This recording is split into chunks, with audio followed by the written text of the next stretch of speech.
भिवंडी में गुटखा और नशीले पदार्थों के खिलाफ राष्ट्रवादी कांग्रेस ने जोरदार आंदोलन किया है। शहरा अध्यक्ष प्रवीण पाटिल ने आरोप लगाया कि भिवंडी नशों का केंद्र बनता जा रहा है और पुलिस कार्यवाही में लापरवाही बरत रही है।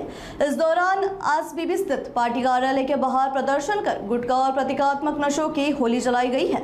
नेताओं ने हाल ही में हुई गुटखा और कोकीन जब्त की बावजूद लगातार तस्करी कर सवाल उठाए जा रहे हैं। साथ ही प्रशासन पर राजनीतिक दबाव में ढीली कार्रवाई का भी आरोप लगाया गया है। बाहेरून येऊन ट्रकच्या ट्रक हा गुटखा भिवंडी शहरात येतो, हा कोणाच्या संगमताने येतो आणि याला कोण जबाबदार आहे? इथले लोकप्रतिनिधी विधानसभेत विचारतात की आमच्या इकडे गुटखे ट्रक भरून भरून येतात, त्याच्यावर करणार काय?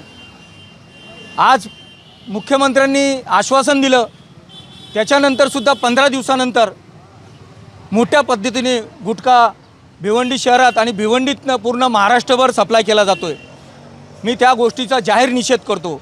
आज आत्ताच झालेली घटना डंपिंग ग्राउंडला महापालिकेच्या 64 कोटीचा गुटखा हा वरच्यावर 64 लाखाचा गुटखा हा वरच्यावरती बुजवून काही 1-2 कर्मचारी पोलीस कर्मचारी यांच्या संगमताने गुटखा माफिया यांनी रात्री तो उकरून घेऊन जाण्याचा प्रयत्न केला आणि काही घेऊन गेले।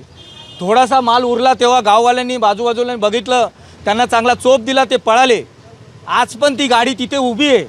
म्हणून मी या प्रशासनाला सांगतो, आम्ही डीसीपी साहेबांना भेटणार आहे की या संदर्भात काय कारवाई केली, तुम्ही प्रेस घेऊन आम्हाला या संदर्भात माहिती द्यावी। काही पोलीस कर्मचारी जे आहेत ना, त्यांची बदली जरी झालेली असली तरी ते भिवंडी शहरात राहतात आणि काही पोलीस कर्मचारी हे सगळं हँडल करतात। सगळे कर्मचारी परेशान आहेत, काही अधिकारी पण त्यांना परेशान आहेत, कारण त्यांच्या माहितीनुसार असं आहे की हेच लोक पोलीस स्टेशन चालवतात। तर बाहेरून येऊन कारवाई होते, मग इथं का नाही कारवाई होत?